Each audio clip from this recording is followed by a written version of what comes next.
All right, guys, lesson 11, how to create a safe classroom. I'm going to explain what I mean by safe as we go along, but when it comes down to it, this is all about removing roadblocks.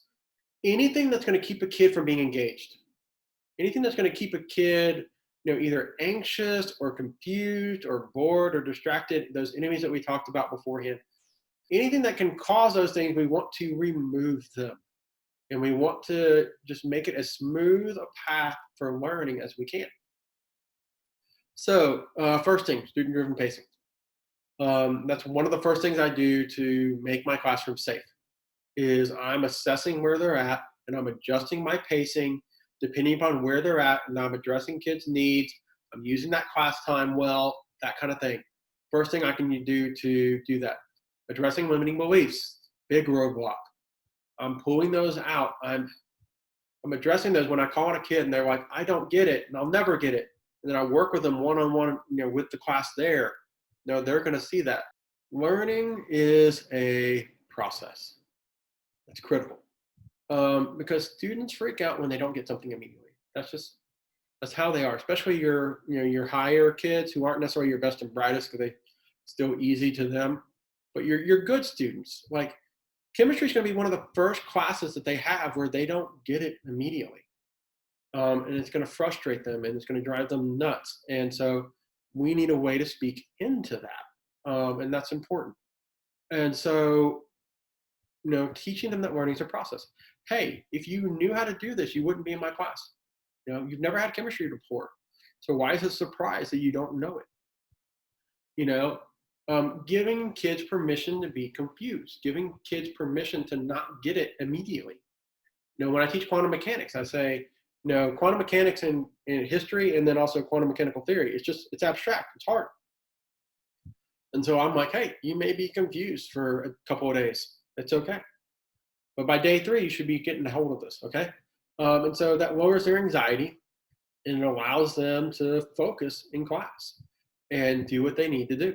And it's amazing how bringing that anxiety down, letting them struggle, saying it's okay to struggle, it's okay not to know, because learning is a process. You used to not know how to tie your shoes. You used to not know how to solve an equation. These things which are now seem easy and obvious to you, you used to not know how to do. And chemistry is going to be the same way. It may be kind of hard for a little bit, but you're going to learn it and you're going to be able to do it. That's important for them to know that. It creates a safe place to struggle. And that's what I'm looking for. I'm looking for that place where kids feel safe saying they don't understand and asking for help. Especially your shy, quiet kids. That's always kind of my goal for them by the end of the year is for them to feel safe enough and bold enough to be able to ask me a question when they don't understand. That's my goal for them. Um, Key here also is supporting weak kids. Like when I'm doing that verbal asking questions, that interactive question asking, that I'm not allowing my brighter kids to overshadow them and come in over them and answer the question. I'm sticking with that weak kid and I'm helping them along the way. I'm giving them the time and the space to answer.